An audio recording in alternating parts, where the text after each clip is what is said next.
I wanted to introduce our two participants in today's event, and of course welcome everyone to our continuing celebration of the department's 100th anniversary. We could celebrate for the next 100 years. I don't think that's on. It's not a PA system, it's on for the online recording. Yeah, thank you though. It's a pretend mic. But I'm hoping everyone can hear. I think this room actually works better without having amplification. So our two participants today are Catherine Dee. Professor Dee is a practicing artist and landscape architect who teaches design at the University of Sheffield in the UK. And she's published 3 books on landscape architectural design, including a book of essays on drawing and aesthetic practices.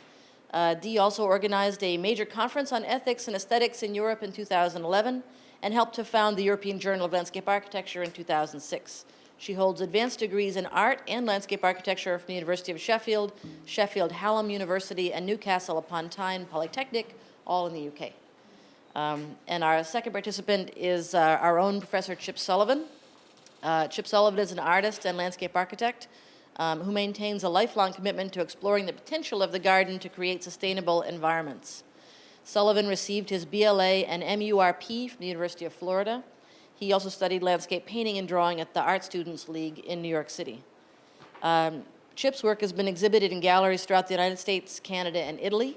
He is the author of Drawing the Landscape and Garden and Climate. And his latest book was inspired by the graphic novel concept, and it's called Illustrated History of Landscape Design. Since 2006, Chip has produced a series of comics for Landscape Architecture magazine titled Creative Learning. The series focuses on the creative process and the history of landscape representation. He also received numerous grants and fellowships to develop his work, including the Rome Prize, and has recently been the subject of a documentary film titled The Professor. And Catherine and Chip are each going to share some initial images with us. If you haven't met me, I'm Christina Hill. I'm the moderator for today, so I'll be asking our panelists questions, and I teach in the Department of Landscape Architecture.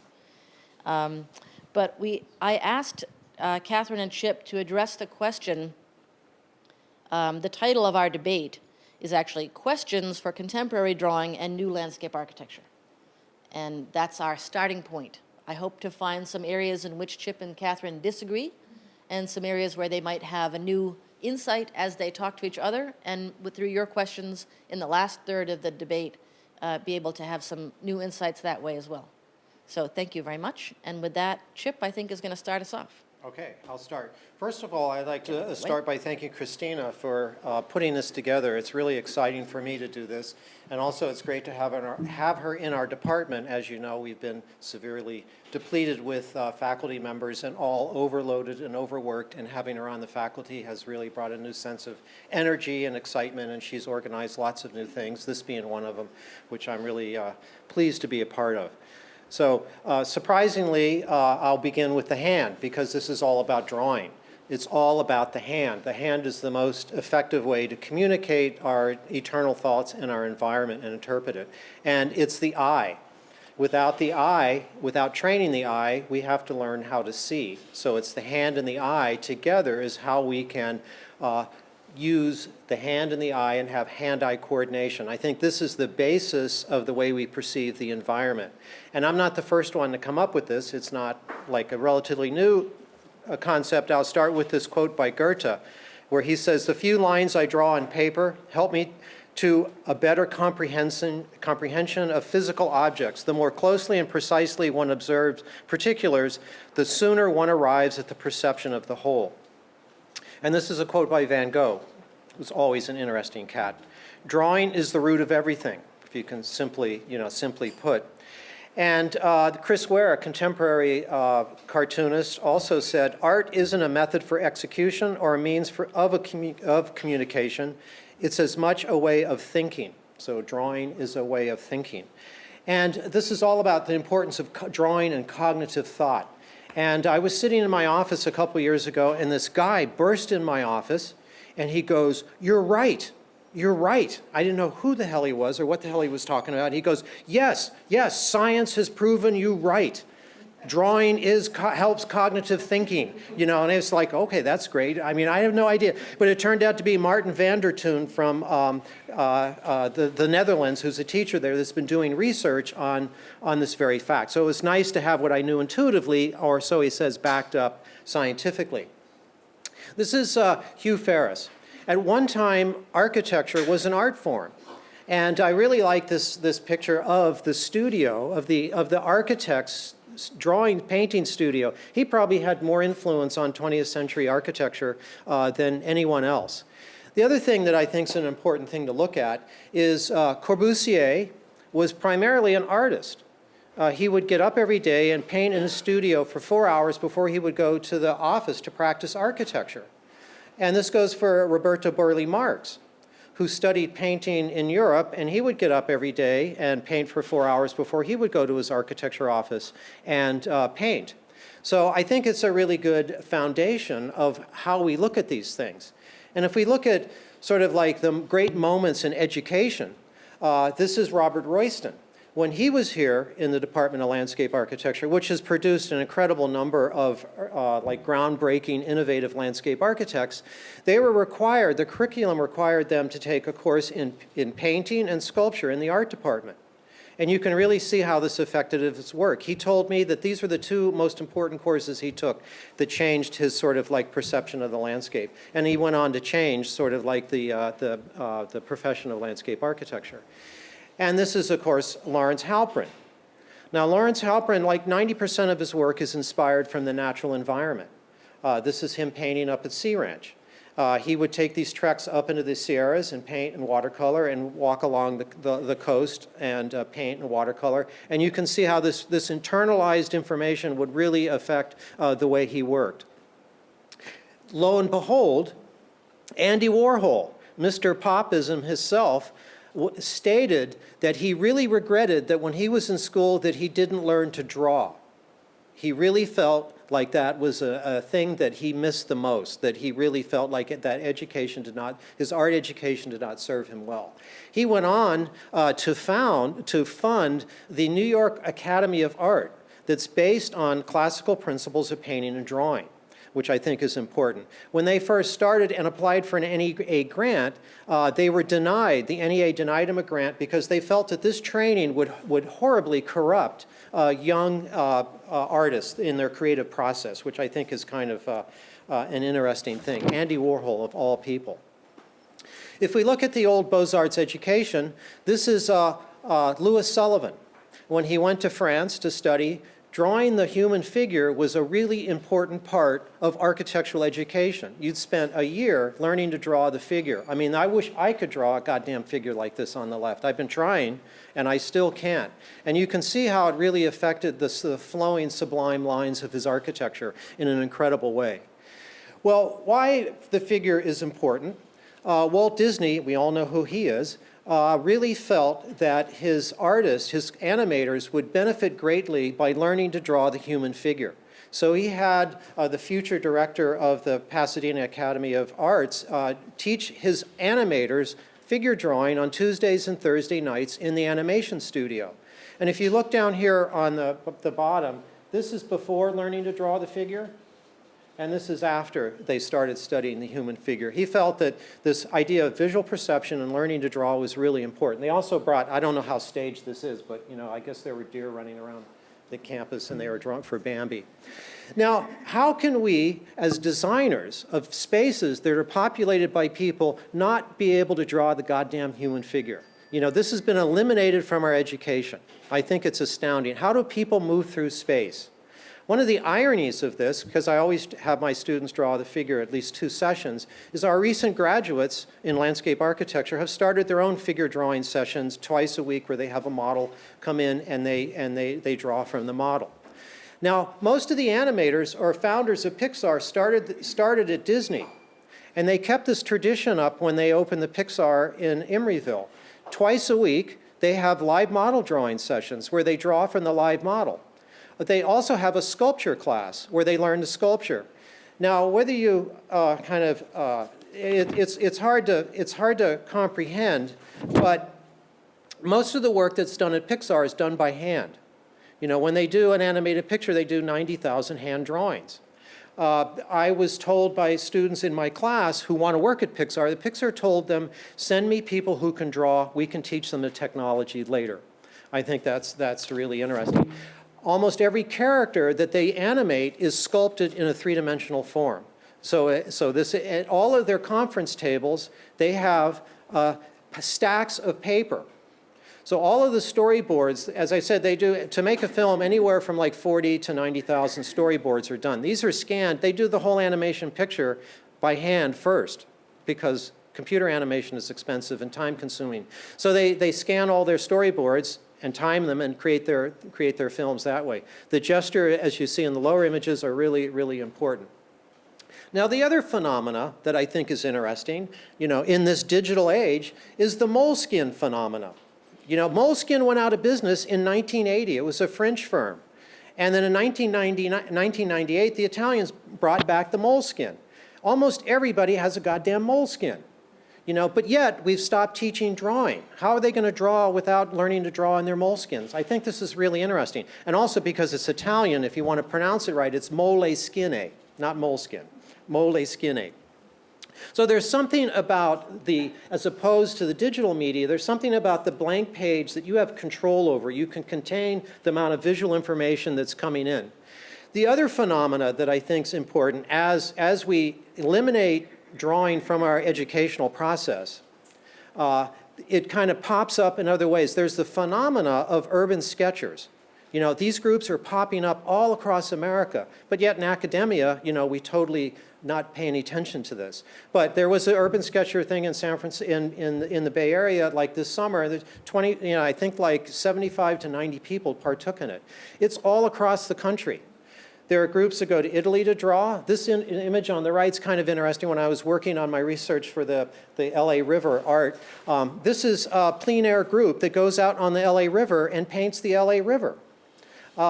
This image here is this is in Barcelona. This is a Barcelona urban sketching group. And over here, this is another phenomena that's happening all over the place. It's called drink and draw. I wish I had come up with this.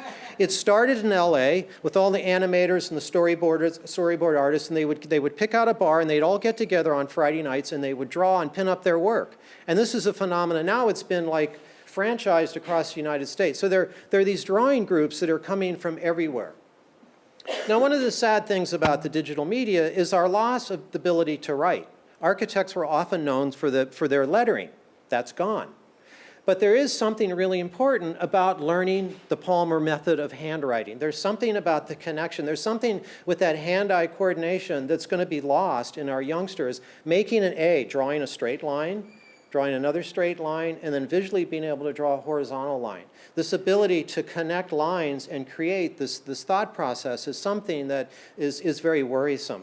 I mean, the digital media that we have is a wonderful thing, but eliminating something like the basics of handwriting, I think, is losing a very important cognitive tool. Now, we look at the Beaux-Arts system of education, which was really a phenomenal form of art, producing these wonderful, wonderful watercolors. Had a disadvantage, but the Bauhaus, what usually happens, and I think this is a parable for our present age, is the Bauhaus came along, the modernists came out, everything that before them was thrown away. You know, there's no idea of synthesis or taking the best from both worlds. They developed a philosophy. The color was bad, watercolor was bad, buildings had to be white, and this whole idea of streamlining thing, which I think is kind of interesting because what's happened is what the modernists rebelled against with the sort of the benialness of the Beaux-Arts watercolor and what, its lack of information has reappeared in these hyper-realist digital renderings. We've come back around to the very thing that the modernists rebelled against, which was this sort of like flat, empty ideas. And you can see it, what are these? Just what is this expressing? I mean, it's perfect, but it's devoid of feeling and imagery. I just think it's really bizarre. And if you look at, the big new Apple complex proposed by Steve Jobs and is carried forth, is just a really sort of recreation. It's just the Beaux-Arts landscape. It's the same idea of the architectural the architectural thing in the middle of a pastoral landscape. And you can see like the Paxton Glass Palace at the top and this flying saucer landing in this kind of like enchanted forest, you know, like in the central, you know, like in the peninsula, which I find is weird. Now, you know, like the weirdness is, you know, like, or thank God, you know, when we deny something in our education or take it away, it reappears. You know, there are all these like communist drawing cells that are reappearing as we ban drawing in architecture, and you know, like, and they're reappearing. And this is really a phenomenal thing in architecture, that there actually is a, you know, a guy that does seminars in Boston and New York where he goes into architectural offices and does seminars on Beaux-Arts watercolor. There's even a place now where you can get a Beaux-Arts education if you feel like you really want to represent these, which I think is bizarre. Now, a couple years ago, I thought this was really interesting. Let me find Robert Hammond, when he came to lecture last year's Circus, thank God, you know, he said now that he's famous, he's on all of these architectural juries, you know, hundreds. And he says the two things that the jurists stop and look at is anything that's in black and white and anything that's in watercolor. I think that's kind of amazing. I don't know how long that'll last. Maybe everybody will start doing watercolors, you know, maybe everything will be black and white. But Ken Smith picked up on that right away. And instead of doing Photoshop renderings, he decided to do a series of black and white storyboards. He hired a Korean manga artist. He should have hired me, because I actually can draw better than this, which makes me mad, because I used to do all his renderings. And he won one of the biggest competitions for an urban space since Central Park. And the image on the right is just, you know, a stunning watercolor. Now, the other thing that we're like not realizing, right here under our very feet, you know, within a stone's throw, is Pixar, which has developed the most successful model for creativity. But yet we don't pay any attention to that, to adapting that to our education. You know, they absolutely have not made a bad movie, although you can bet that they will. And then the thing like the Makers Faire, where people, this desire, since we no longer make stuff in America, people want to make shit again. You know, there's this phenomenal thing about do-it-yourself. And then there's the Crucible, you know, which is where you can go learn to weld, because we don't build stuff anymore. You can go learn to weld, you can learn how to blow glass, which we all did here in our department when we had a design department. You can learn to do that. And then there's the phenomena that we also don't pay any attention to, which is Burning Man, which is a weird thing where people just go make shit and drive it around. They also take their clothes off and get drunk and, you know, like raise hell. But it's all about making stuff, which I think is something that we've totally ignored. American Steel, you know, right in, you know, like maybe 10-minute drive from here is an empty place where they used to make steel, which is now full of people making stuff out of steel. It's a phenomena. And as, you know, in our education, we sort of forget this, and what we realize is the two worst words that fear me as an educator is, let's change the curriculum. You know, instead of like, let's learn to teach better, let's change the curriculum. So like, it really doesn't matter what we do, it really comes from our students. You know, and this is one of my students' projects that I think combines this thing of making it yourself, creating stuff, combining all the different medias together into one thing. This is Emily Frank's project for a steampunk garden, where it's just very three-dimensional. The other thing that I've noticed is our students are picking up the advantages of the digital media and the advantages of the drawing media. I mean, I've fought to try to keep drawing alive and watercolor and these things, so like I've had to really fight to keep that. You know, I've lost the battle with 11A, but I've fought to keep that. And, you know, like I don't really care about the digital media because it's hard enough keeping people to learn to draw. But our students have learned how to combine both of these together. This is Jenica Florence, and this is a piece that she did that's a combination of watercolor and digital media into this really beautiful, evocative drawing that I think is wonderful. This is my other student, Ray, who has created something, a really unique process that I think is wonderful. On the upper left is a sketch in her sketchbook. The drawing on the right is a photograph of the site for her project. She merged, and then she did a series of images of different vegetation, and then she combined those all together into this beautiful rendered evocative place of what the site would look like, which I think is really, really pretty incredible. Now, finally, as I close out, there's this cat named David Hockney, who's English, and that's to his advantage. But he discovered the iPad, drawing from the iPad. And there are two things I found phenomenal when I went to the Hockney exhibit, is there was the room of all of the moving images of the landscape changing through 4 seasons. Everybody had a smile on their face in that room. That was wonderful. And then the other, where everybody else gathered around, was the iPad drawings, where the iPads are going boom, boom, boom, boom, like that, going back and forth. I think that's really phenomenal. Now, as we sort of outlaw drawing and do away with it, again, academia or even the architecture profession is way behind the curve here, because we're a step away from drawing on iPads, But God damn it, you got to learn to draw. You still have to know tone and texture, line weight, if you're drawing on an iPad. So 10 years from now, we'll be drawing on iPads, but architecture and landscape architecture will have to redo their education so we can teach people to draw again on this, using this digital media. Again, we're never ahead, on it for some reason. But my most satisfying thing at the exhibit was David Hockney said, I had to look for it, but he said, okay, I'm done drawing on the iPad. I'm going to start drawing with charcoal again. So in the exhibit summarized with these incredible charcoal drawings. So there's a quote from Hockney. People always seem to think that if you point a camera, it gets what exactly is there. I always say that you teach drawing because it teaches people how to look harder. You can see more, but if you don't, then you're sunk. Now, I think we still have a potential to rescue kind of like our profession and recreate it as an art form. I think it's interesting, where is value today? What do people place on value in images? Images, what sells? What will people buy? A digital image or a watercolor? It's a good question. What has value in our what is a valuable project? And I think the key to drawing is always, who are you? Nothing expresses yourself any more than what comes out of your hand, from your mind, your hand and the hand-eye coordination. Who knows what you will create? That's it. Thank you.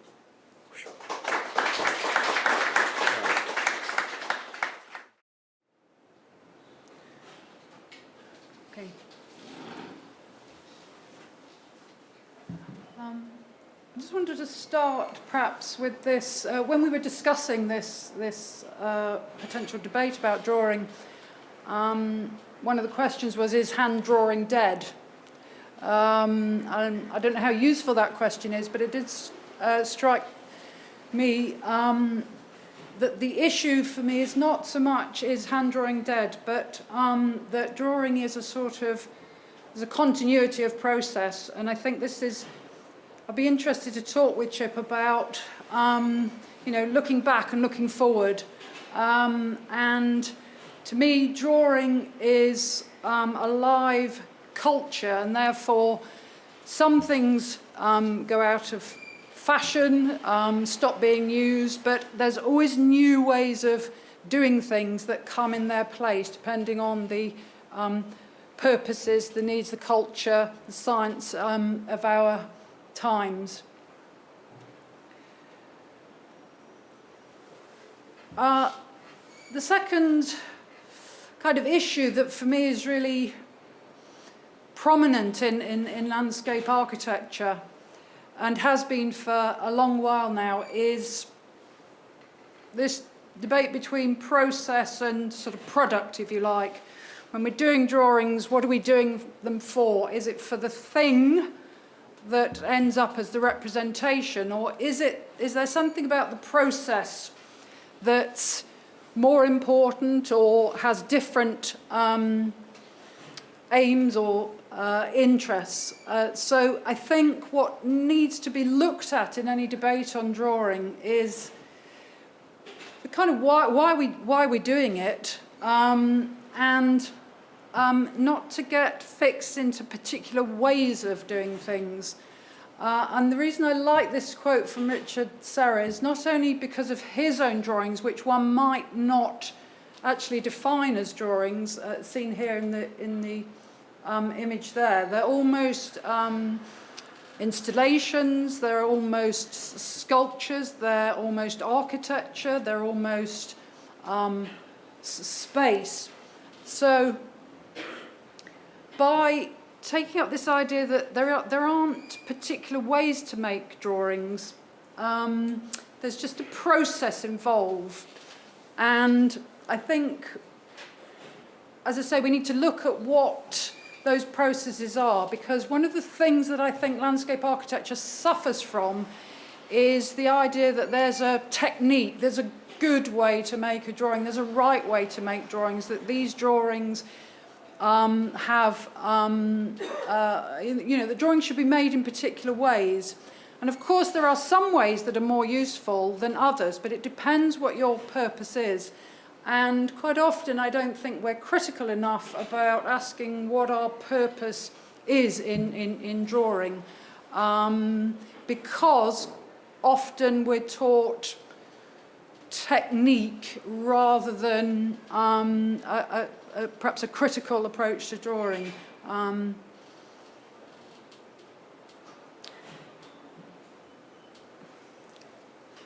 So that's Richard Serra drawing there, and it illustrates perhaps the second notion, or continuing this notion that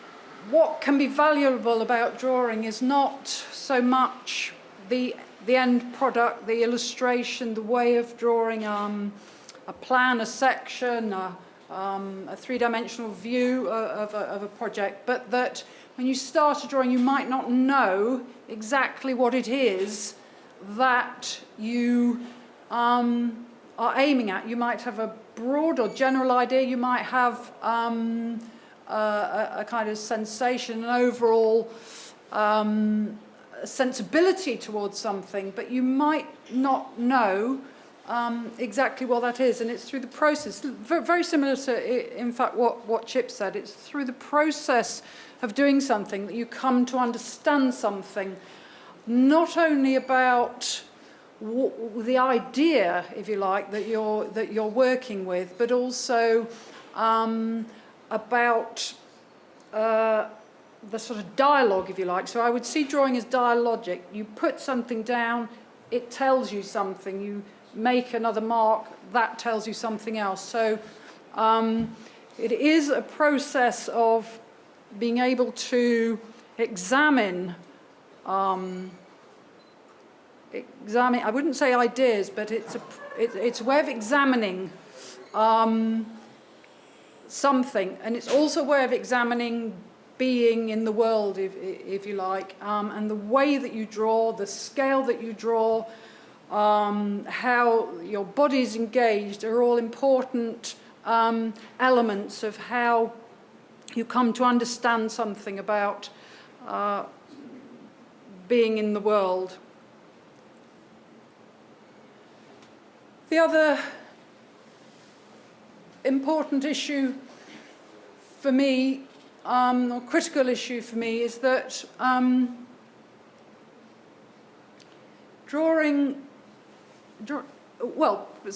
this is perhaps carrying on from the first slide. Drawing isn't one thing. This is a sculpture, if you like, by Mona Hatoum,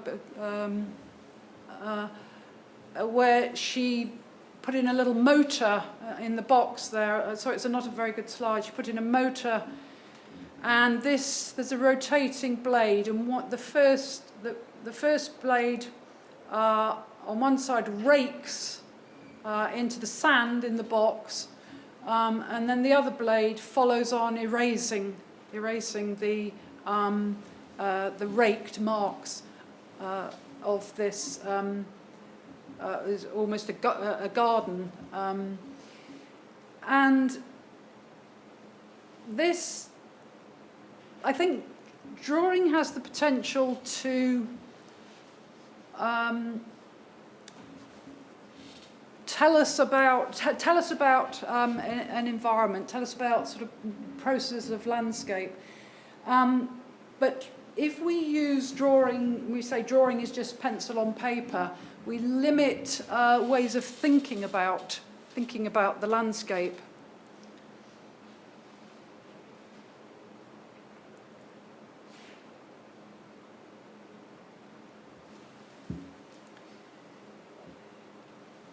Catherine Dee, who some of you may know, is another British artist who works with both film, not digital film, but analogue film, and light, but also with drawings. And the thing that's instructive, I think, about her approach to drawing for landscape architects and for the discipline of landscape architecture is that what I think we need to do in landscape architecture, and very much as Chip showed in his penultimate slide, is this sort of hybrid thing where the most interesting drawing or potential for drawing is where one medium,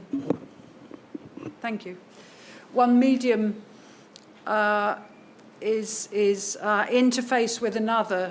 So representation in one medium such as film, and then working on these blackboard drawings using a storyboard technique, perhaps writing onto the surface of the drawing. It's the relationship between photography or film and drawing that gives her work its particular qualities or dimensions. If she'd have just worked, illustrating landscape, illustrating sea, rocks, landscapes, without having worked in the medium of film, there wouldn't be these particular sort of qualities that come into the drawings and tell us things about the way we see the world, the way we represent the work. So to me, drawing has to critically engage and see its relationship to other media, whether that's film, digital, rendering,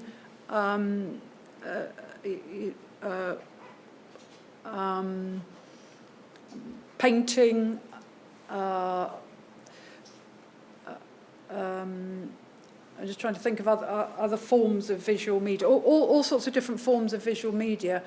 We have to be open broadly to the culture and the contemporary visual culture of our times. And this is I'd be quite interested to talk with Chip about that, because culture is reflected in contemporary media that we use, and we can understand something about representation by engaging with those all the new media that come along, that are developed, the moving image, ways of having images online, ways of presenting films. And one of the reasons that I look at artists a lot for ideas about approaches to drawing for landscape architecture is because normally artists are engaged critically with their medium in a way that quite often landscape architects are not, because artists are trying to unpick slightly more philosophical questions about, well, what is representation, what is drawing, why is this being made, and also they tend to be more politically engaged, I think, compared to landscape architects, perhaps.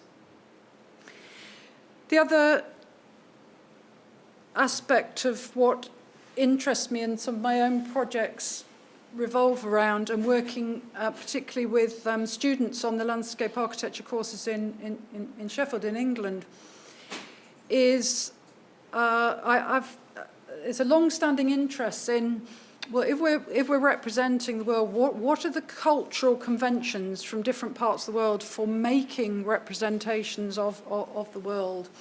And of course, we know that, you know, the perspective, or the development of perspective, is seen as a Western phenomena, and that, but all sorts of other ways of generating three-dimensional understandings of environments have evolved in different sort of cultural situations. This is a screen, a Japanese screen.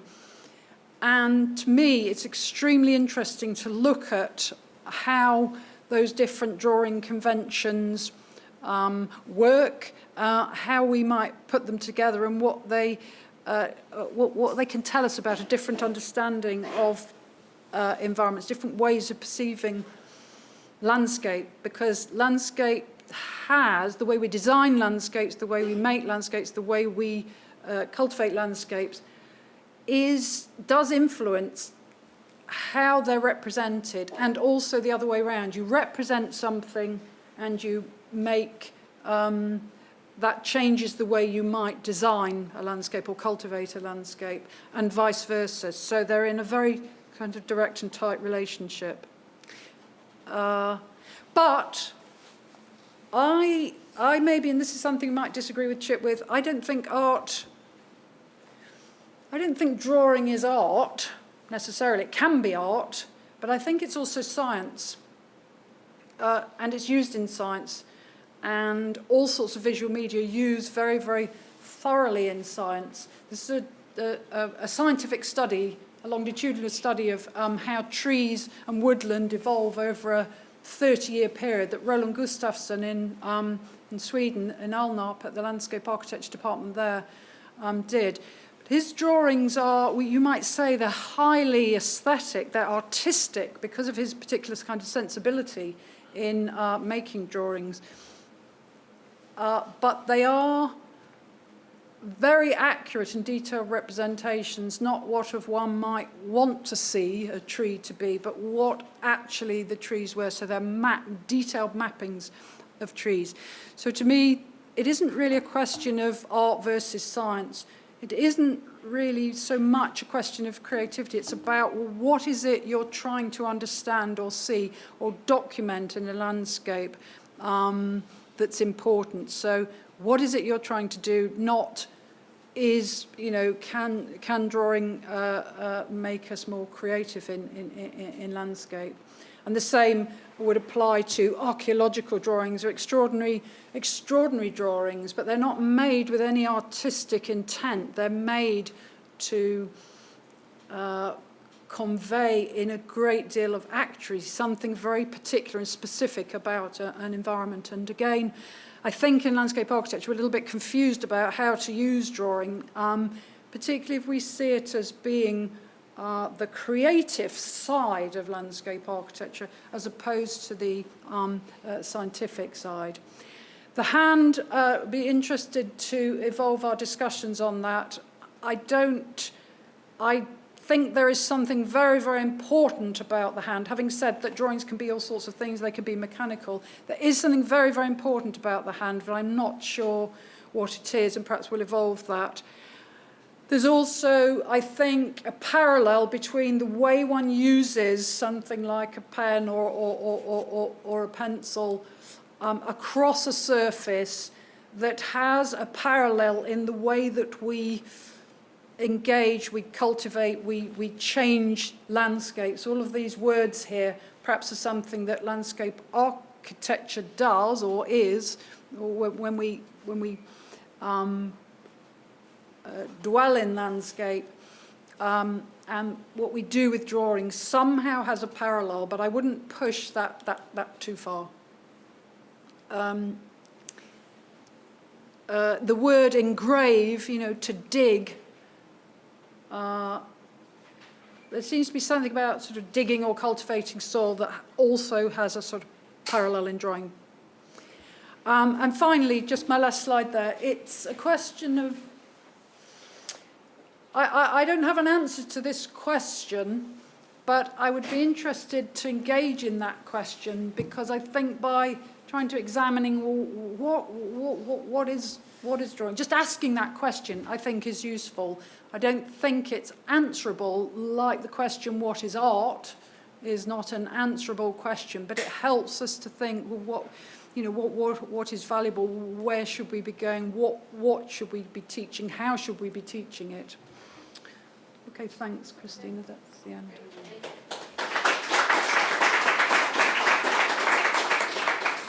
We're going to bring the lights up and take the screen down, Joe, if that's okay. You want all the overhead lights on? Yeah. Thank you.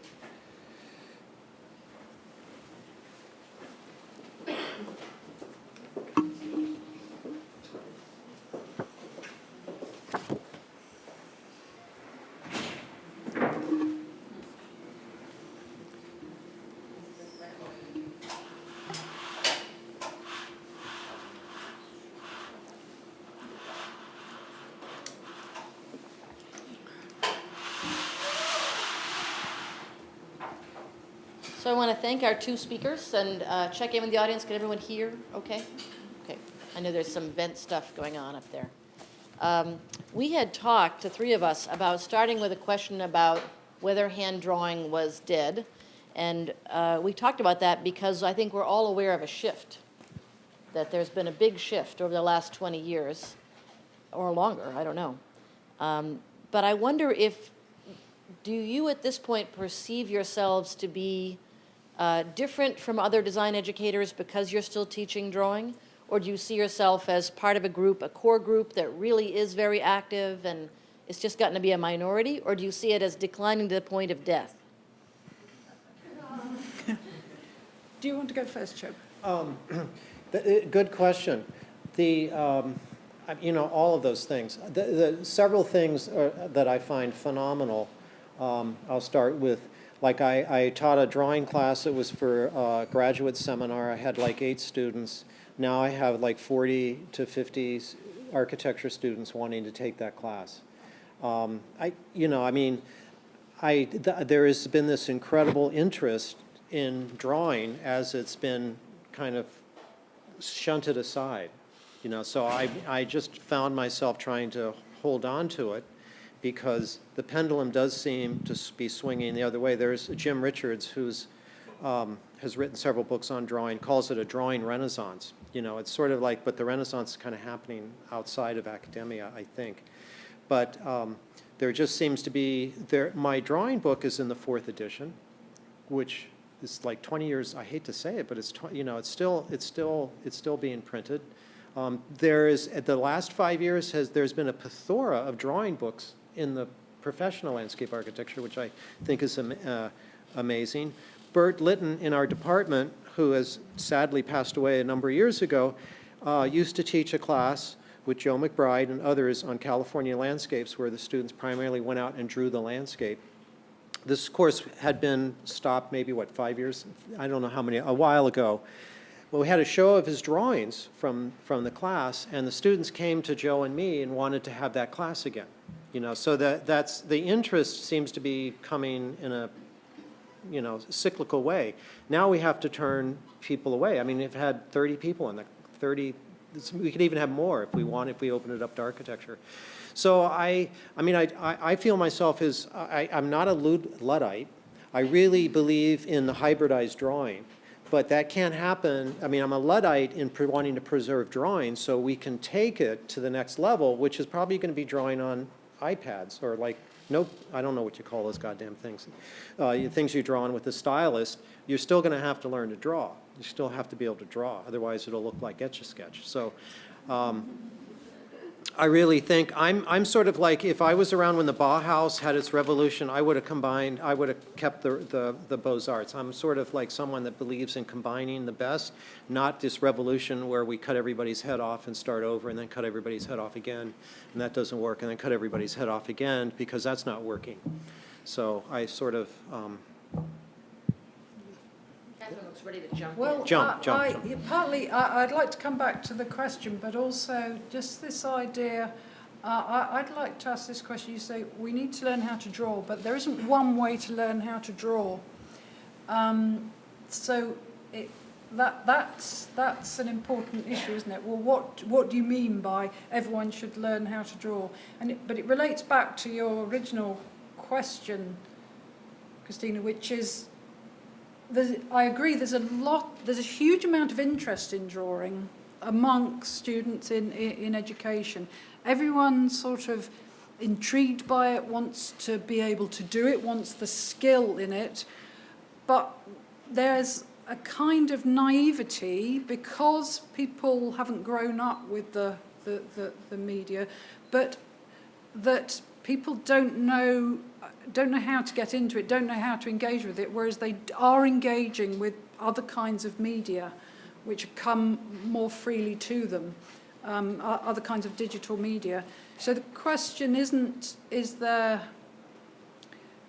I don't think it's a question of things being dead or alive, or it's always been an issue that not everyone wants to engage critically with what they are doing, whether that's drawing or digital rendering. Can I follow up to Sure. ask whether you see your work in your department as unusual in the teaching of landscape architecture in the context that you think of as your context, whether that's the UK or Europe or... Yes, it is, but it's not necessarily to do with whether people are drawing by hand or not drawing by hand. To me, it's to do with,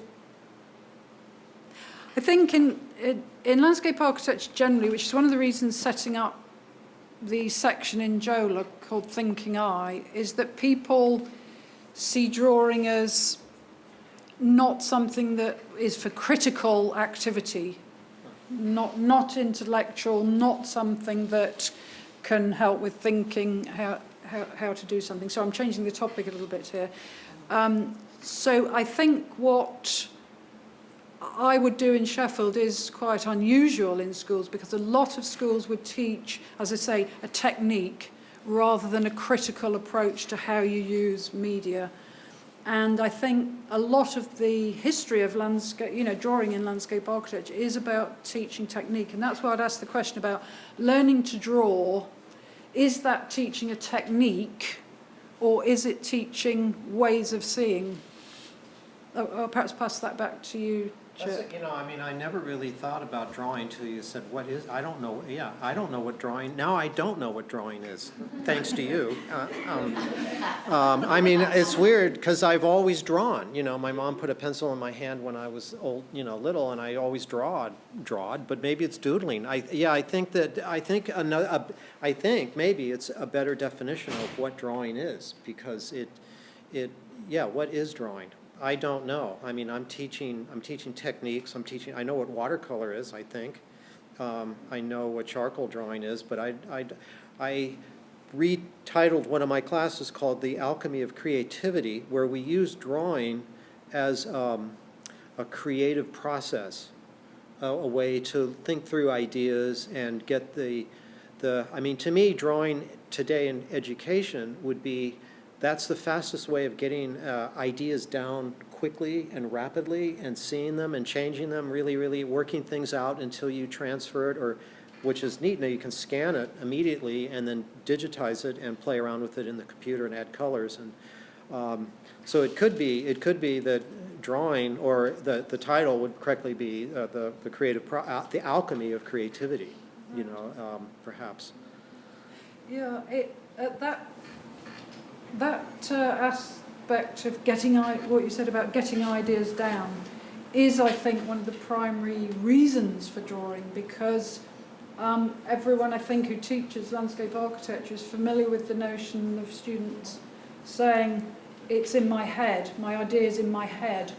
And there used to be, this is quite an old book that described, is it Kirby? Yeah, what was it called? Oh, Kirby Lockwood. Yeah. Which is that drawing is dialogic. In other words, I think, as I said, you put something down, it tells you something, you start to know what it is you think, but you don't know what you think. You don't know what your idea is until you've started to make it spatially, because the thing about drawing is there's something, drawing is spatial, and you cannot have an idea. And I think the other aspect, just to pick up on, back to Christina's original point, there's a huge amount of fear in education amongst students. Fear, people are really, really scared to put a mark down on a paper because they partly because I think they, as Betty Edwards said, drawing on the right side of the brain, most people's education in drawing stops at around age 10. Before that, people don't mind if things aren't optically accurate. But unless you then go on to study how to draw in perspective, you lose confidence about your ability to, and you see your drawings as naive, which in a sense they are naive optically. So I think students, there's a real desire to learn to draw in perspective, but there's also real fear because when you teach drawing, a lot of what you're doing is stopping people being afraid of the the big white piece of paper that's so scary because you've got to sort of put something down on that. And one way of overcoming that is you pass drawings around. Someone makes a drawing, you give it to someone else. So there's already something down there, so there's no fear involved. But that was a rather long addition to this idea that to draw is to start to know what it is that you think about something. I want to highlight a difference I think I hear where you could think about drawing as representing what's in your head. And you can think about drawing as a process of dialogue with what's on the medium, whatever you're marking. And where are you two on that? I'm hearing Chip say more things that sound like it's about representing what's in your head. And I'm hearing Catherine say more about it's dialogic. Do you agree, or is this a difference? I mean, I think that's the thing. Drawing can be all those things. I think, I use drawing to just, anything that's in my mind, I can get it down really, really quick. And then those things I go back and look at, and then I develop them further in more and more refined drawings. So I think that for me, it's it's almost a process, and then there's the final drawing, because I draw it finally in watercolor. But for me, it's kind of like a whole process, not... I agree that drawing can have all of those purposes, which is where some of the confusion arises. It can be, it isn't a precise activity in the sense that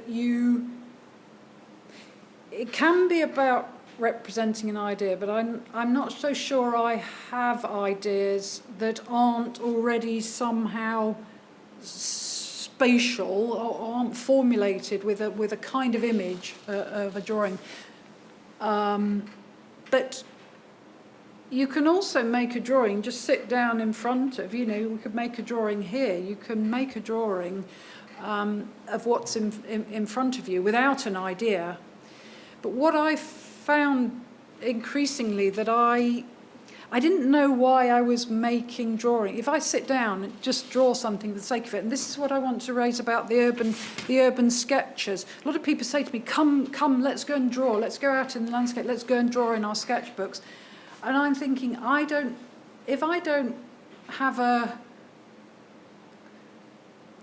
Drawing doesn't have any...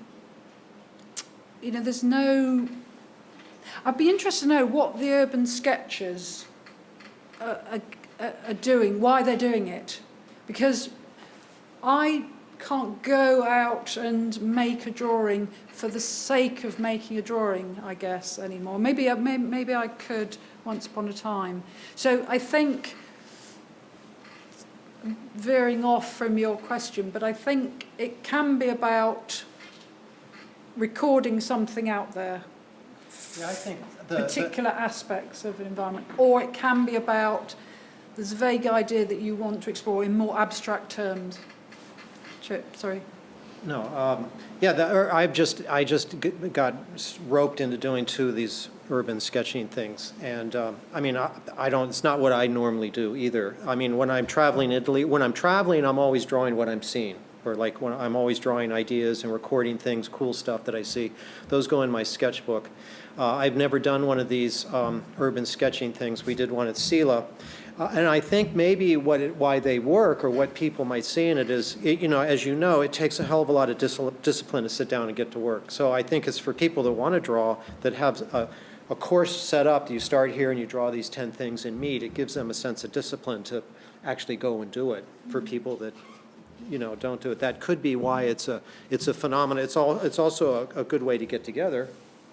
True, but Can I ask a question on yeah. a different topic? I want to move a little bit away from the urban sketching and Yeah. think about the purpose issue in relation to other criteria for drawing. For example, if one of you, I've heard a lot about purpose and process in this, but also technique.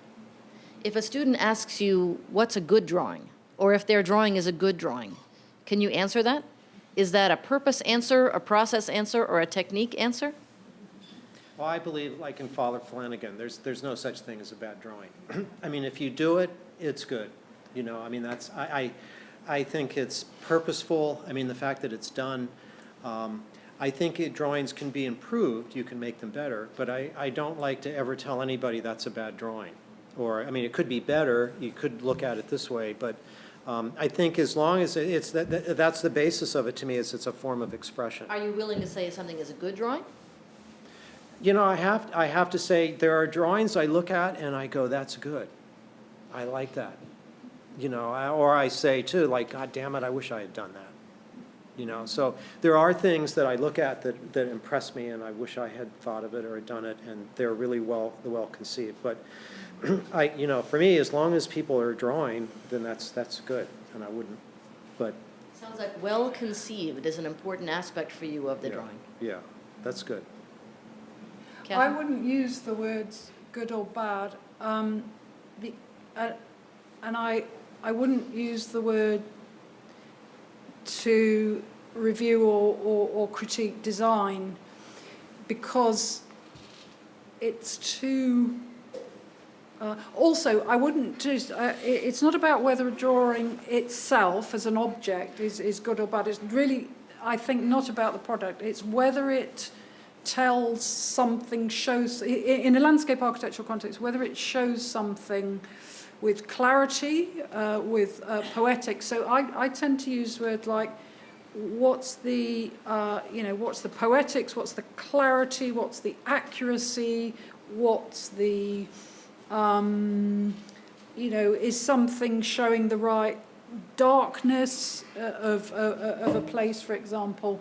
So the words good and bad aren't useful, and they're also not useful because they tend to reinforce this idea of, because actually a lot of times students want to be good at things, and so in education it comes back to this thing about trying to please with drawings. People want to make pretty attractive drawings because they want them to be pleasing in some way, and that obscures to me what the critical purposes of drawing are. So I hope I would never use the terms, because I used to give a lecture called The Good, the Bad and the Ugly, and actually the ugly is the critical thing. It's asking people about, the word ugly, because a lot of people want, it's this thing about prettiness or attractiveness is missing the point of drawing, and it's about the kind of superficial aspect of drawing. So good drawing, quite often it might mean, is there a facility there? So people mistake facility, and I agree with Chip that there isn't any such thing as a bad drawing, except that the drawing might be bad if it doesn't address the landscape architectural question, issue that it is designed to tackle. Let me follow up in a slightly different way. I remember 20 years ago, 30 years ago, being in school and having people talk about illustration versus drawing. And you probably remember illustration versus drawing. And now the word illustration isn't part of our conversation. Typically, it's representation. And so that allows us to talk about digital media and other kinds of things. It's all about representation. Do you think representation includes this act of discovery? Does that word, is it a big enough umbrella to include discovery, or is it something that represents what's in your head, not the process, the dialogic process? I mean, I can see, I definitely know what illustration, I showed slides of what I think those hyper-realist images, I think those are illustrations.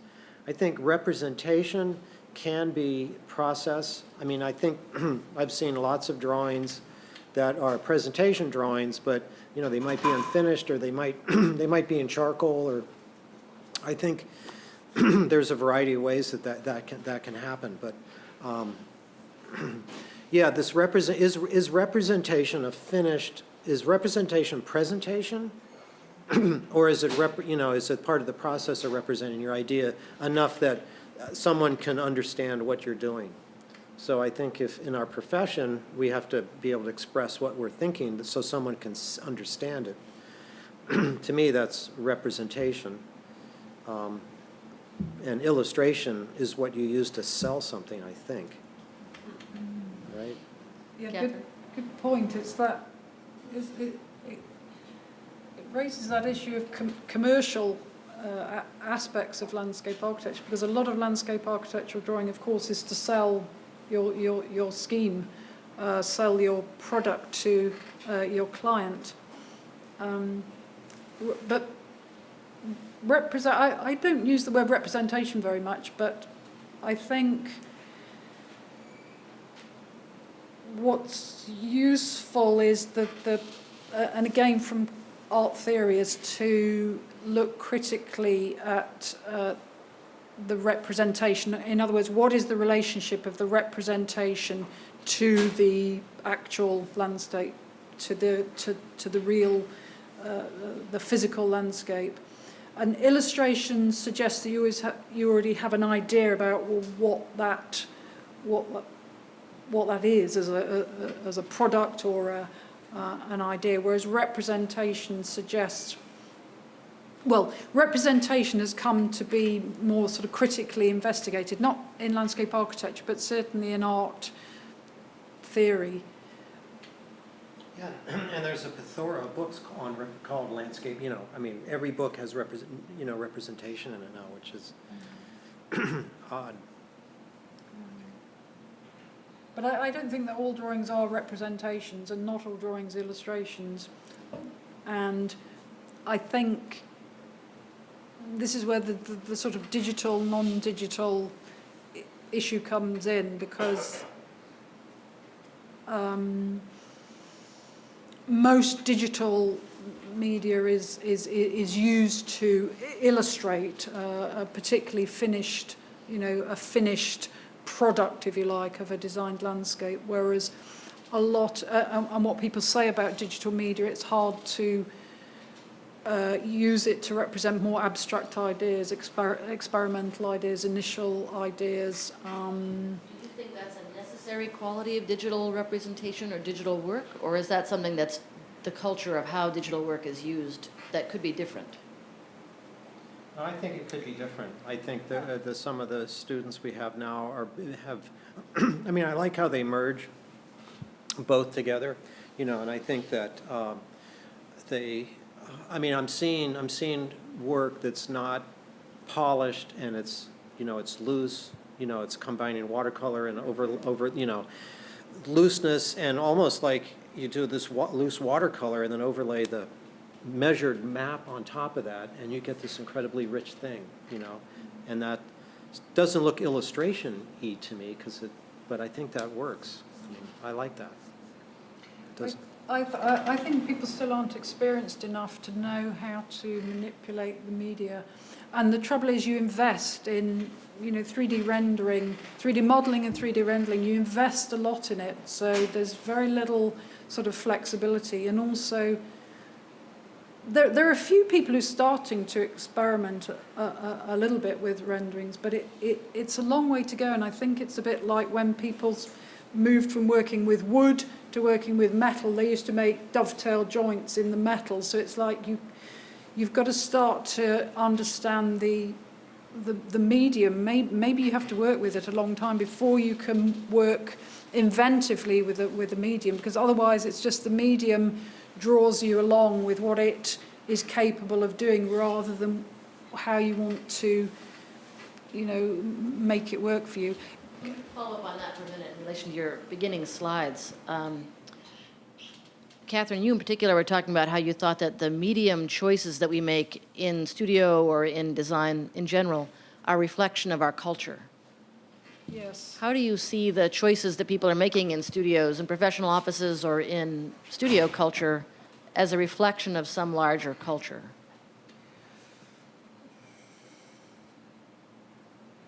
What is that culture? Yeah.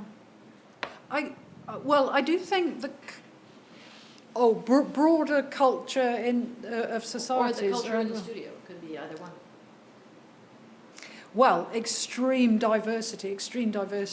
There isn't, and that's the kind of exciting thing for landscape architecture, both design and drawing, which is why I think learning about other, putting together and the mixing of different sort of cultural, visual culture is really what makes culture live. And it's the same for landscape architecture, the mixing of ideas from different places in the world.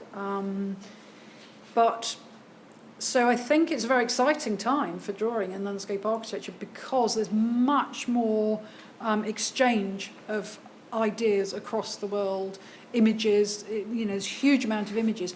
But it's also the thing that's actually really difficult, I think, particularly for students and for us, in this very, very visual culture. Is this thing about superficiality, is there's so many images available to people. You can, if students are doing a project, they'll come with hundreds of images. They'll sort of print out a whole batch of images, but each one of those has become slightly, the currency is devalued because there's so much availability of materials. So what I think, so there's much bigger understanding of culture and visual culture, or access to visual culture, but there's a harder time for people to find their way in it. And something that we haven't talked about yet is I do think it's extremely important for each person to find their particular way of engaging with culture. So my way, Chip's way is Chip's way, my way is my way, and each person here will have a way in. And I do think it's important for people to look critically at their way of, what is it that draws them into a way of looking or understanding a culture. But can I just also quickly read this quote that comes back to the thing about digital media and what some of, I think, the problems with it that people are trying to tackle, and that's related to an article in JOLA called The Aesthetics of Digital Representation, Realism, Abstraction and Kitsch. And and it's by Katie Kingery-Page and Howard Hahn, who are at Kansas State. And what I really like about what Katie did and Howard did in this article is use the word kitsch to describe a kind of digital rendering that we're all familiar with, this hyperreal, the kind of renderings that you showed, Chip, next to the Beaux-Arts ones at the end. And just to read this out, because I think it's really important, or to me somehow it's really important in debate to what the problem is with these digital renderings, and that's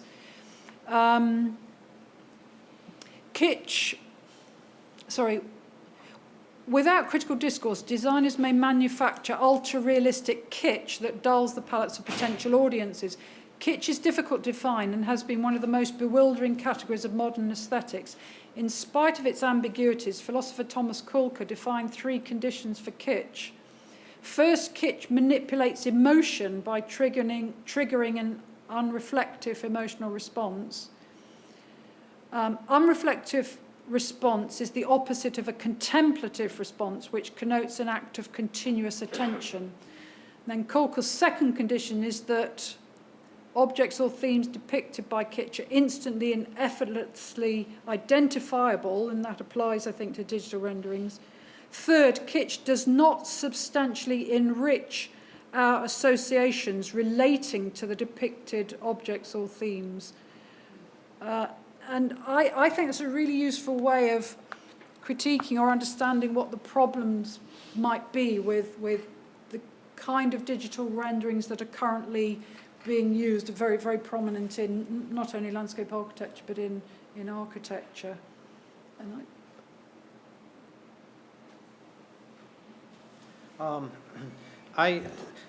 if we look at the culture, I think there's something really interesting going on right now. There is what I'm perceiving in the last couple of years in studio is that we're on the cusp of something, a really big movement, maybe like the California Garden movement. Something's happening with our students because I think they've grown up with the digital culture and they're in that.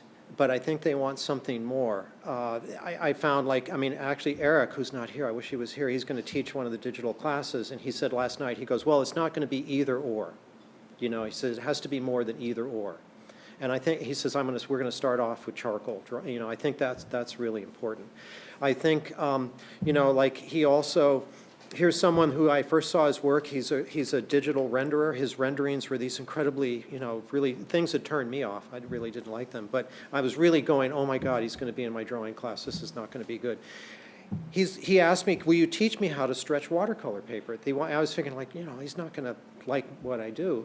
But he's wanted to learn everything that I knew so that he could combine it and make what he's doing better. And I think that kind of merging of things is really phenomenal. And I think several of our recent graduates, as I said, they've started these bi-monthly salons with drawing the figure. They've actually, this is interesting, they actually are going offline advertising it, unless you have to go to the drawing session to get the calendar. So, you know, there will be no more online blasting, you know. So I think there is some, you know, to do this, to set up a salon and do all these things. I think I'm really, you know, I used to be really depressed, and now I'm really excited, you know, about where we're going. You know, that I think this new generation, or the people that are here now, aren't like either or. You know, they're trying to see the best of both. You know, maybe we've gotten over that thing, Bauhaus good, Beaux-Arts bad. You know, that kind of thing, and going like, oh, this is cool, I'll do this. And I just think there's something fermenting right now in the Bay Area that is going to, you know, take 10, 15 years for someone to say, oh yeah, the landscape architecture beat generation, or what are they, hipsters, landscape hipsters. There's something going on that hasn't been defined, and it's really exciting. I don't know what it is. And that's good that I don't know what it is. Maybe I could follow up on that, because I've heard both that your individual process is truly individual, and I've heard that there may be a zeitgeist or a, you know, spirit of a particular time in a particular area. You said the Bay Area movement. And I've also heard reflection of culture, that choices about media are a reflection of culture. So it feels like we're talking about culture at multiple scales and a very individual personal process and an eclecticism. Mm-hmm. So how could something which is so individual and maybe is being talked about in a kind of essentialist way, where you have your way, mm-hmm. and that way might evolve, but it's not going to be Chip's way. Mm-hmm. How does that reflect a time or a group or a broader culture? Are you really saying that everyone's process is individual, purely and totally individual? No, it's both. But it has to be absolutely both. You can't just be of your time unless you've got a particular individual way of looking at that. But neither can, if you just do something that's entirely personal, I mean, in a way, that to me is sort of a definition of art. Somehow art is absolutely doing something that's really pertinent, really specific of its time. It's absolutely of the place and time, because it has to be, you know, art changes and drawing changes because of what we need it to do, or what we need to understand about, you know, being human.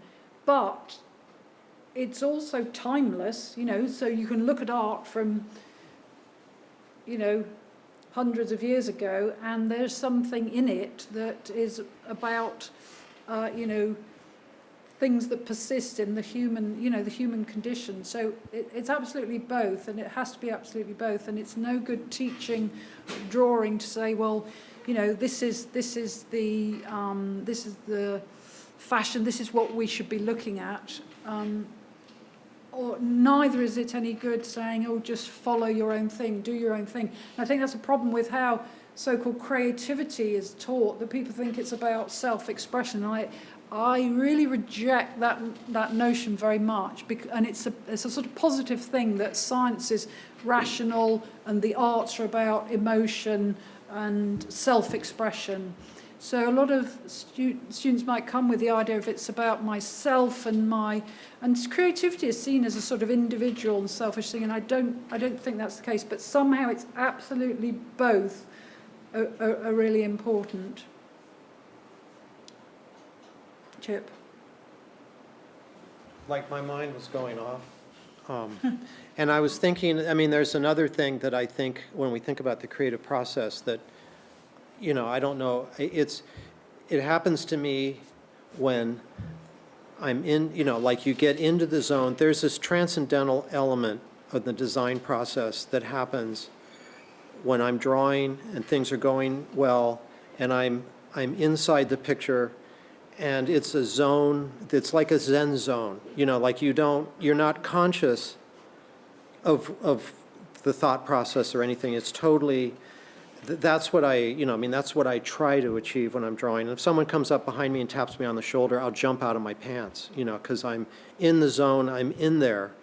And I think that, you know, I don't know if students today can do that on the digitally on the computer, but I think it happens for me, and that's one of the things I try to indicate subtly, that this design process can be a form of transformation. You know, it can be a religious experience. It can be, you can be in this different place without hallucinogens, you know. I mean, you go there, man, and you're there. And I think that's another aspect that I think I can achieve with drawing, and I know others have. I know, well, Van Gogh cut his ear off because he got there. But anyway, that's an interesting thing to pick up on, because I think drawing, to think that a lot of people think that art, to be an artist, is about, as I say, expressing there's a sort of egotistical aspect of it, of expressing, you know, the self. But what you've just described there as a process of drawing is actually almost the reverse of that, because it's not about your individuality, it's about accessing a way of being or doing that is not really, doesn't have the same sort of control as when you're kind of asserting a self or a position. That's not a very good way of putting it, but it does slightly address the question of, you know, individuality versus universality. Let me come back to that, though, in a different way. I'm sure you've had students where a student has made a set of drawings and you've said something about the drawings and they rejected your feedback because it's personal. It's the way that they see it. And people will come back, students will sometimes come back and say, you know, I wouldn't change it because it's the way that I see it. Mm-hmm. As if they were, in fact, in some kind of zone. This product is the map of that experience. Mm-hmm. And the idea that you could critique its purpose or its effectiveness is anathema to them. You've brought up the issue of purpose over technique. sounds like Chip has been a little bit more about process and that process produces a valid product. But you've talked about purpose as a way to critique that product. Do you try to coach your students that there's a purpose for their drawing other than getting themselves into a zone? Yes, yeah, but it has to be, there has to be purpose, but it has to be a kind of quietly, a nuanced sort of purpose, a subtle purpose, because as I said earlier, I think landscape architects tend to be terribly instrumental in their thinking, rather than openly engaged in, oh, could something be like that? So I think you have to temper this sort of instrumentality that's rife in landscape architectural thinking with this thing where you don't quite know what to do. So I wouldn't move back and forth. In a studio teaching drawing or design, I move back and forward. It depends what a student or group seems to be doing. If they seem to be making some, being too attached to a certain thing, or you might deliberately set up a sort of, an opposite situation or an opposite scenario for them to engage with. The other thing about, I think teaching, I've really find that teaching, especially because I teach people from a wide, we have in Sheffield people from all over the world, and it's really challenges your own ideas about what you think ways of representing, or what you think the culture of landscape is, or what you even think landscape should be and what they're for and so on. So a lot of the time one needs to keep quite open to what someone comes along with in terms of an image or way of drawing. So I think quite often it may be that you give a response to something that someone's already made or done, and you engage with what they come along with, rather than saying I'm going to teach how to draw, or this should be the purpose of drawing. So I guess what I'm saying is it's quite responsive, looking at what people are doing, and most of the time it's just getting people to think critically about what drawing is and what landscape architecture is and their relationship. So it sounds to me like part of what you're saying is that people may have different places they begin. They may come from particular perspectives. Yes. Or starting points, but the idea is to help them gain fluency in a range of purposes rather than just do one kind of drawing, one purpose of drawing. Yes, but at the same time it's also finding out about the way they think, the things that they engage with, the way their particular perceptions about things, which may be entirely different to your own. So it's trying to be open to that at the same time. So if your students in your studio all drew like you, would you be disappointed, or would you feel some satisfaction? Yeah. No, people can't draw like, people can't. I think it's more about you find out what their kind of, sounds corny, but what the kind of spirit in drawing is, what they're, some people like a big stick, some people do things really small, some people are, dominate the studio by sort of spreading things around. So to me it's more finding out, understanding those ways, and it's not about trying to get people to draw like me, because I know myself, when I've tried to draw like other people, you kind of can't do it. I think you need to expand your ways of thinking. But when I was doing the illustrations for the book, I was trying all these techniques. This is more kind of expressionist drawing, and they weren't working because I wasn't finding my particular way. So I do think you can't make someone into, I think the purpose of drawing and teaching drawing is not to, it's back to this thing, it's not to teach them to draw like you, it's to make them think critically about what they're doing, but finding out about their own particular ways, but how their own particular ways relate to other people's ways, my ways, another practitioner's ways, another artist. So it's looking at what they're doing in relation to what other people are doing. Chip, what would you say about that? Do you think of the cartooning technique as a kind of language that you're teaching, and you're happy to see people speak it? Or do you think of it as everyone developing their own individual way? I think it's really important for people to develop their own individual way of drawing, because then it's just Photoshop. I remember there was a point where I walked into the studio and everybody was the same. So like one of the key things that I promote is I want drawing to be an individual expression of yourself. I want it to be like your handwriting. That's what I like. And I'm less and, as I get older and older, I'm less and less confident in what I know is right and wrong.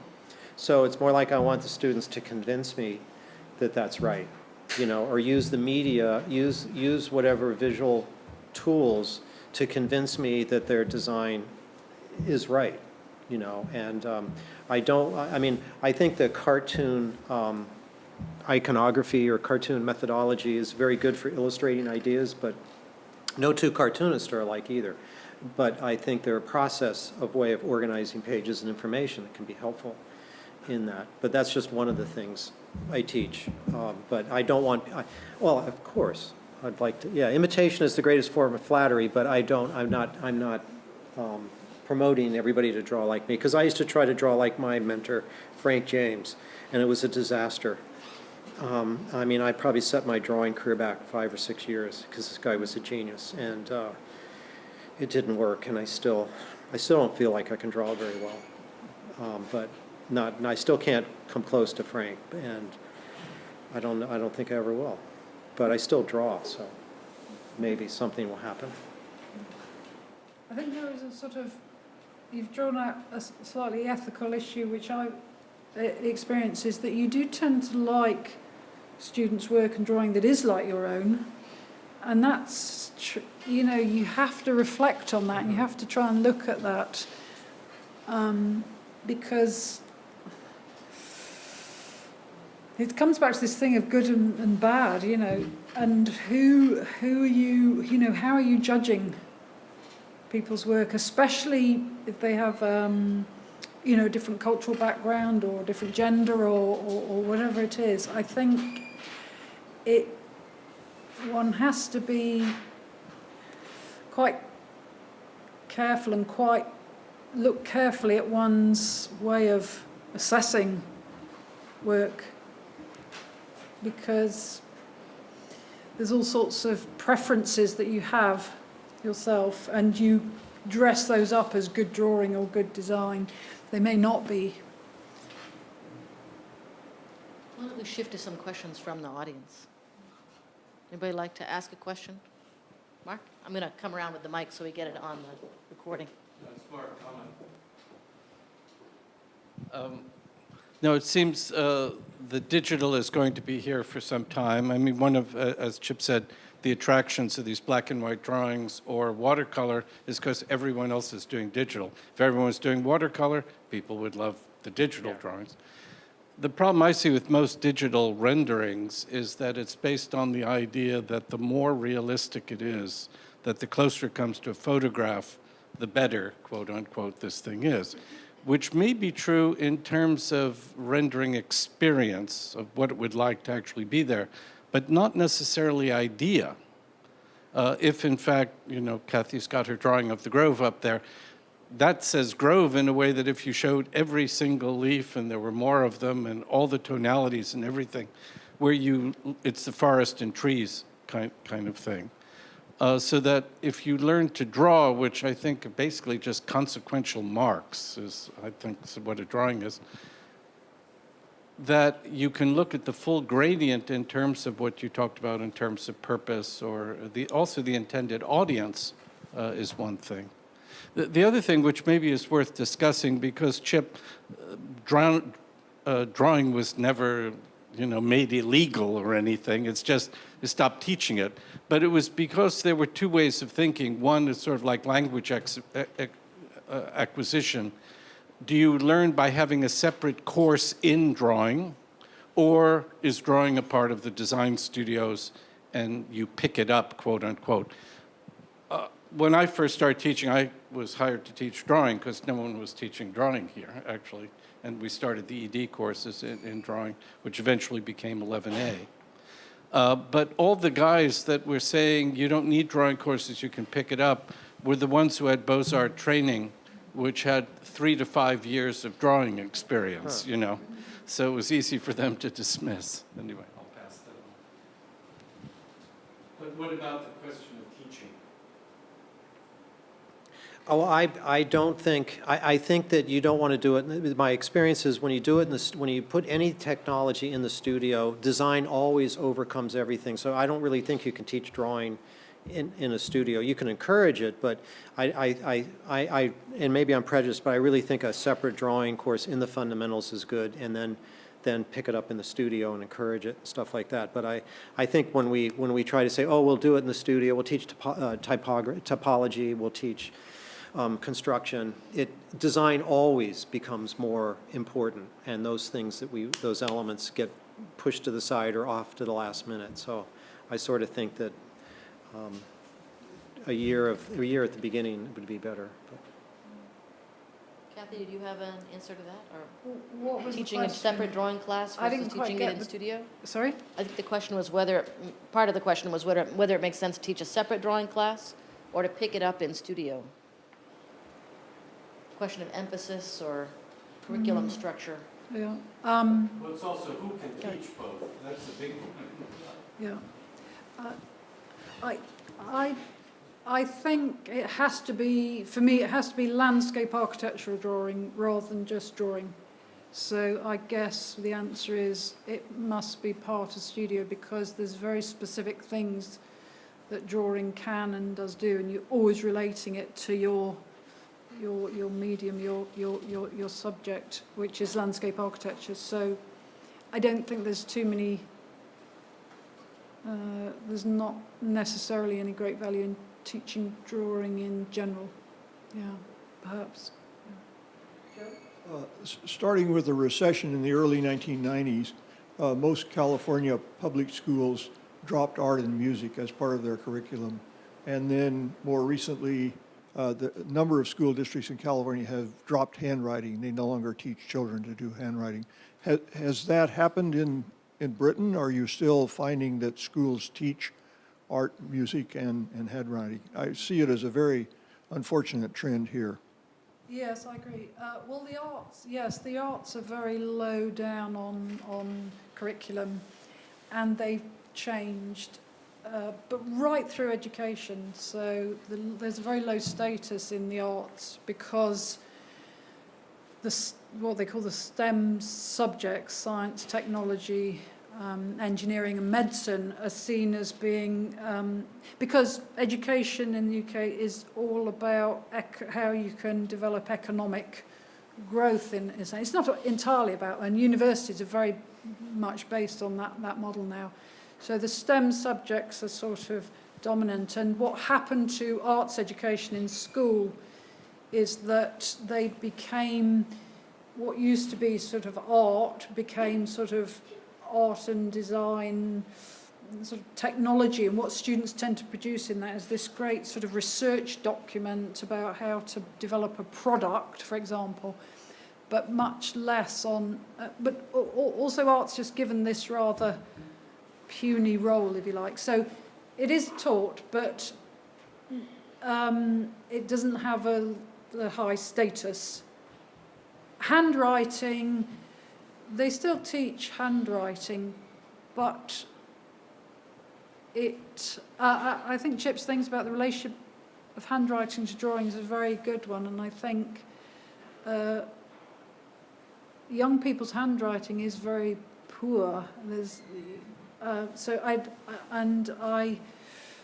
think it's because they don't use it as their primary means of communication. They're typing away on their keyboards, having conversations, or on their phones or whatever. So it's like that thing that young people light switches on with their thumb rather than their finger, and my generation used your finger.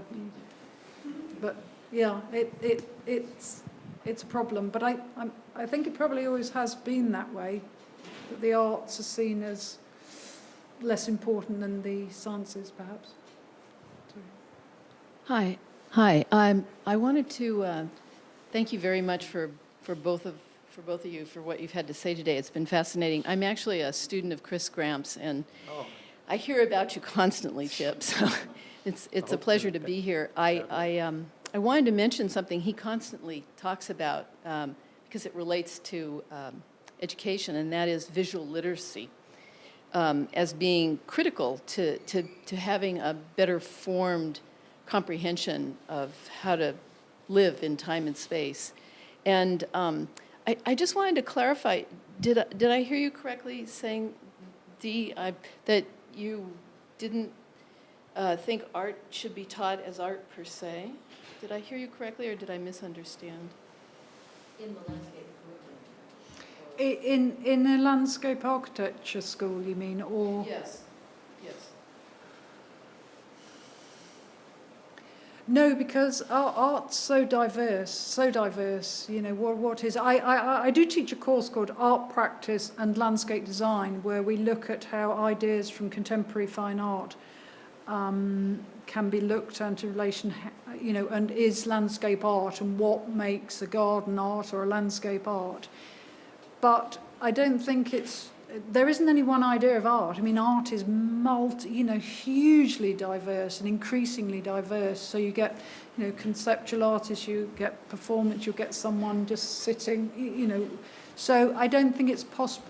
I really react against sort of notions of sort of art as being, you know, with artistic media. So I reject that. I'm not sure what you mean by taught as art, actually. Yeah, I guess I'm kind of thinking of the whole visual literacy aspect of it, which seems to me to go back to something you were talking about the entire time, which has to do with the development of critical thinking with art, critical thinking in general. So anyway, I'm just a little confused. I mean, scientists have to be incredibly... I mean, a huge amount of contemporary science needs visual literacy. So it isn't to me about art or science. It isn't that there's something in art that makes you more visually literate. And people are very visually literate in, you know, using the internet. So I don't think the visual literacy has diminished. You know, because human beings are just hardwired to be, you know, to need to be visually literate, to move about, to understand, you know, whether it's going to rain, you know, or... I think that the statement you made was about whether drawing should be taught as a standalone fine art course in a landscape architecture curriculum, not whether art should be taught. I didn't express it well. So, I think that was what you were saying, and I was glad actually to hear a difference between you and Chip, where Chip was Yes. saying it should be taught as a standalone thing, and you were saying it should be taught as part of the landscape architecture design studio. I wish I could find the curriculum that those painting and sculpture courses that Royston and Haig and Sasaki and Pete Walker took. I would love to see what, you know, it could be, I was thinking about this, it could be they're just going to be great no matter what, you know, or did these two courses that they took in the art department really change the way, develop their visual literacy or their ability to see things, or look at the landscape as an art form, and break, you know, whether this the break, I mean, Royston says it was the breakthrough course, but I'd be really curious to see what that was, because I've always heard that those were really good years in our education here, and those were breakthrough moments for those people, and I'm sure there are more. Those are the only I mean, that was a great era. Like now, I think, like right this very moment in River City. Oh, I just have a couple comments on some of the things you guys were saying. I taught here for the first time last semester, and so it was interesting for me to see the difference between maybe Berkeley students and other students that I taught at different universities. And definitely having, you know, probably your class, Chip, and Walter's class, and the students seem to have more of a facility with, you know, and more of a comfort level with drawing and painting, experimenting with collage, but then they would turn around and, you know, crank out a Rhino rendering, and I'm like, oh, I didn't know you could do that because you were just doing collages yesterday. Mm-hmm. And so it's interesting to see that they could do both, and the ways in which they would combine them. I thought it was really interesting and can just show the difference between a couple of drawing courses and what the students produce kind of at the end of their educational career. And I think no matter what type of drawing or art they're doing, it's definitely a discipline. And I think it's like trying to pick up yoga just by being around. I mean, it's something you have to do for a good amount of time to be able to have a certain facility with it. And I know when I took drawing class in undergrad, I definitely could see that I was much better at the end than I was in the beginning. And it was just making yourself do it a couple of times a week for a certain amount of hours, just like anything, to be comfortable with it. So any way that you want to express yourself has to be something you're comfortable with. So it might be a combination of photography and drawing, or it might be painting, or it might be sculpture, but whatever it is, there's going to need to be a certain amount of time and concentrated effort in that.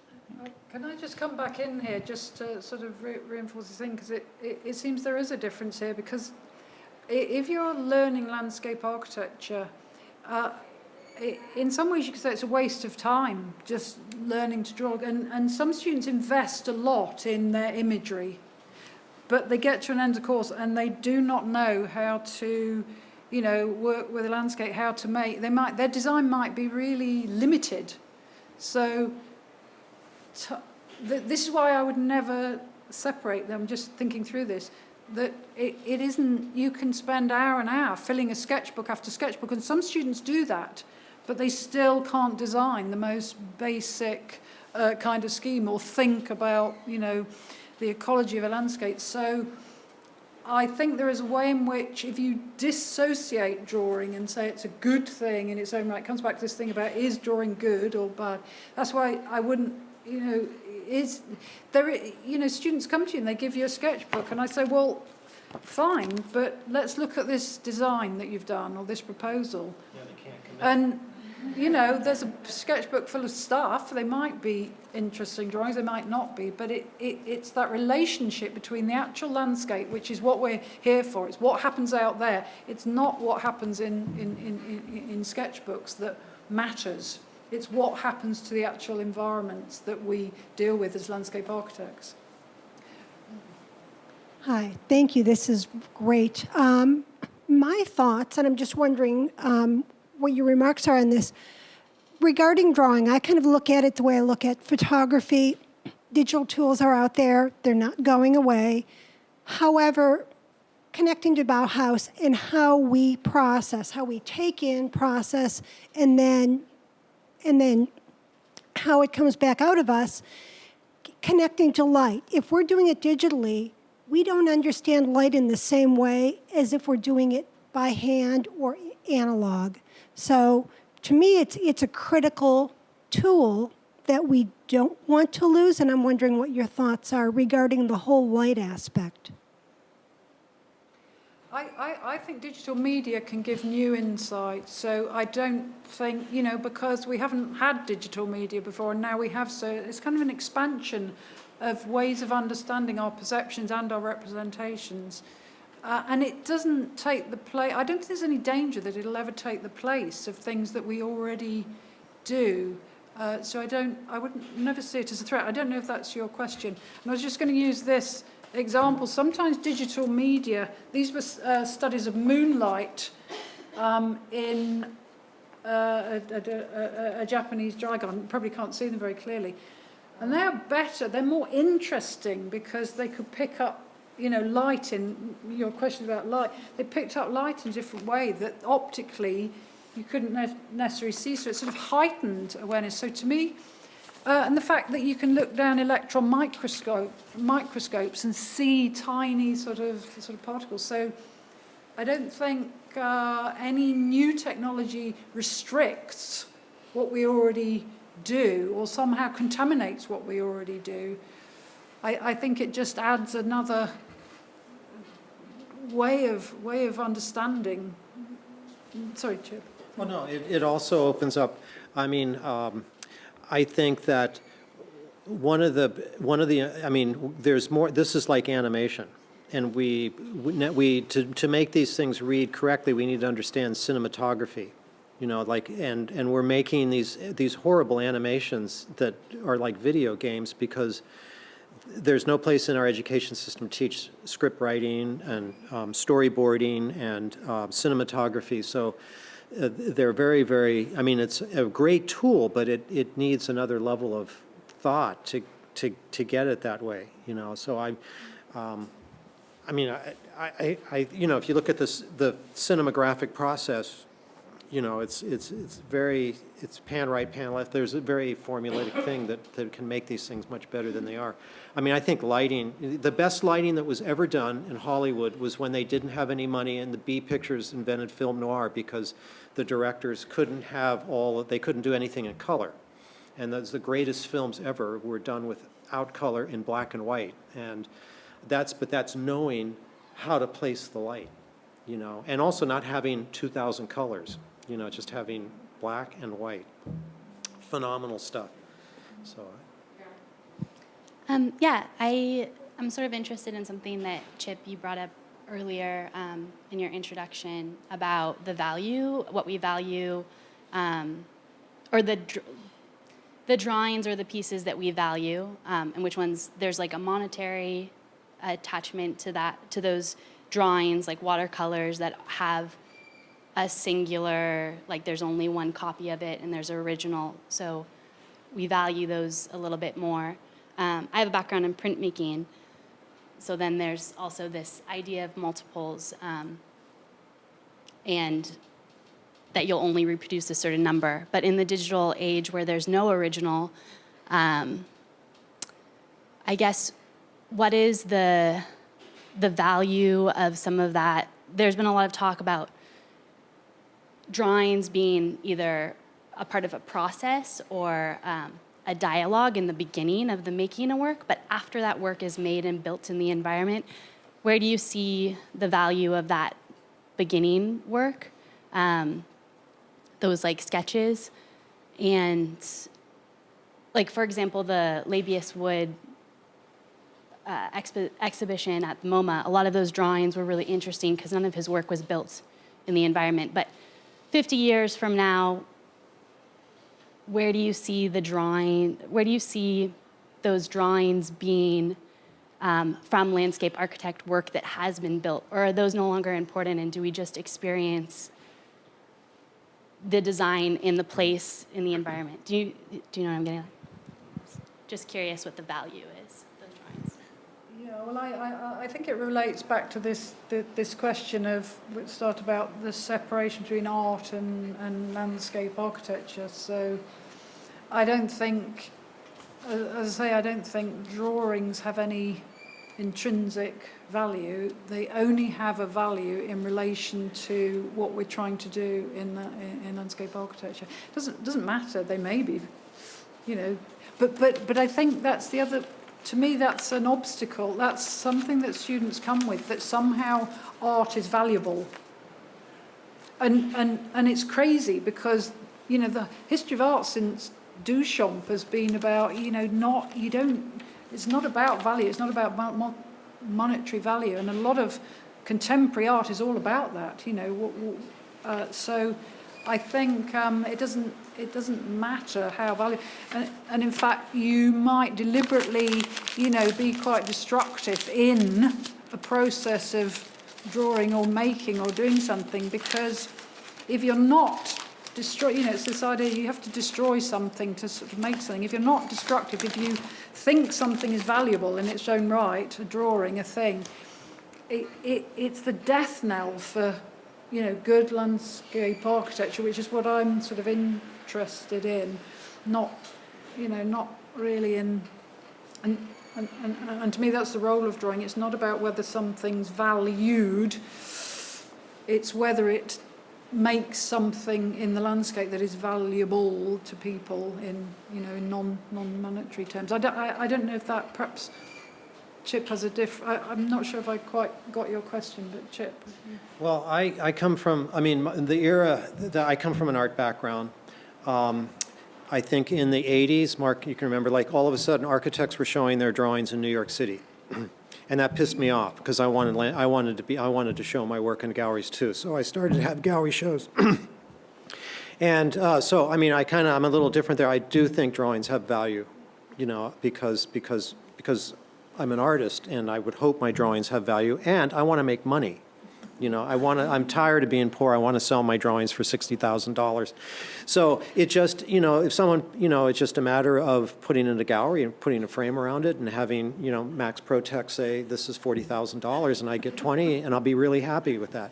But my, you know, so I can't get away from that because that's my culture of exhibitions, and selling my work is important to me, and accept, you know, I mean, it gives it value because someone wants it. But the point I made was, you know, I don't have the answer for that. But what is valuable? You know, is there a value to an electronic production? You know, a thing, or is there a value to a one-off? You know, I don't have an answer for that, because now I'm running G clay prints of my cartoons and selling them for $500, and I like that. You know, I just sign it at the bottom and I keep the original, so I like that. So I don't know. I mean, and I'm thinking, what value is this? Because you come from a printmaking, and there's a hand process, and this is just, you know, there it is. And it's way different. But I'm selling them for $500, so I'm happy about that. But so I think that's, you know, that's a good question. You know, like, I mean, I would think that the one-off original is a valuable thing. I mean, Max Protex was just selling yellow tracing papers of these guys' drawings for like $600 a piece or something. So I can't remember his name. He's the guy in the wheelchair now, the architect that everybody hated as a postmodernist. Michael Graves stuff, like little tracing papers with a couple of little like wiggly lines, $500. So I wanted to sell my drawings for $500. So. I think antiquity loves that kind of thing. Yeah. You'll look at it later and say it has intrinsic value. Yeah, it will. It as you know, and if you can run 1,000 things off of a digital file, you can also lose digital files too. And we don't know what's going to happen because video is disappearing, right? I mean, it's not archival, and we don't know what's going to happen to all our digital files. They could evaporate. Or how many people seen the movie Her, right? Yeah, they could just run off. They could disappear. They could go someplace else. I think there's an interesting theme there, though, of materialism and anti-materialism, commercialism and anti-commercialism, because I appreciate the more, in some ways, radical and in some ways quite traditional position that the building of the landscape is what matters.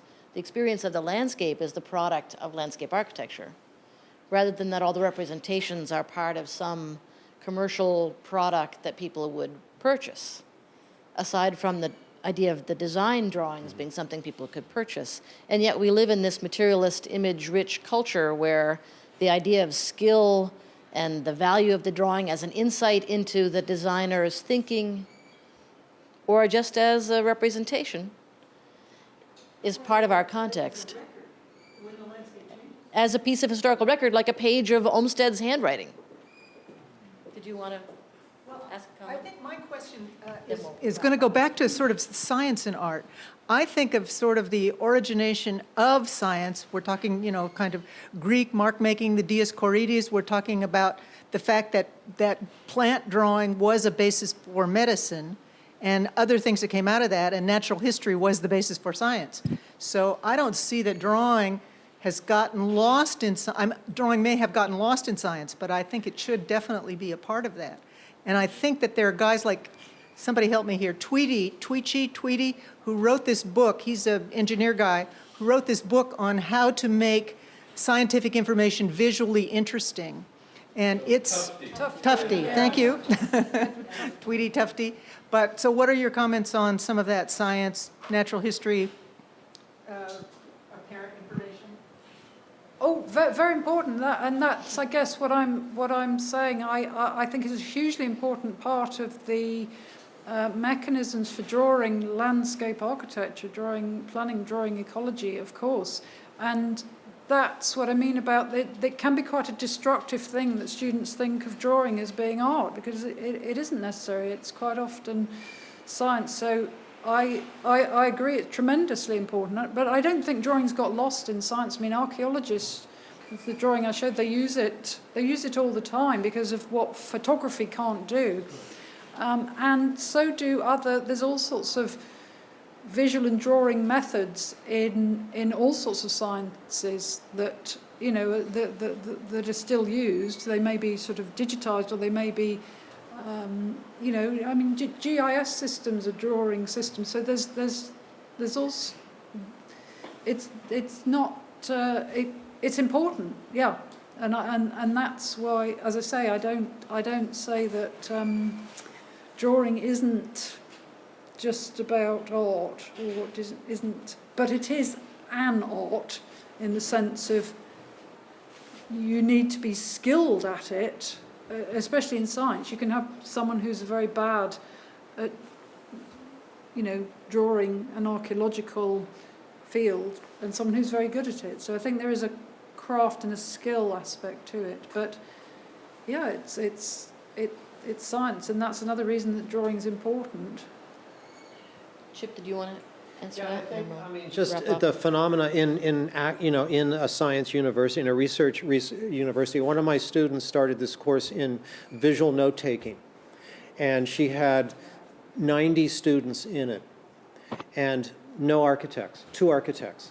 And most of the people were scientists, computer engineers, you know, like, and so I think in that area, that definitely is alive and important.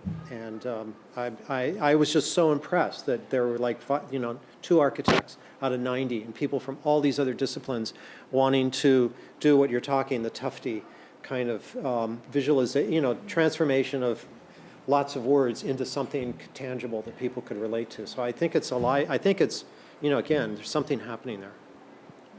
I think we actually need to wrap up because we have our videographers booked for a certain period of time. But please stay and talk more with our panelists if they're available. And I want to thank everyone for coming, and thank our panelists in particular for what they had to share. Thank you.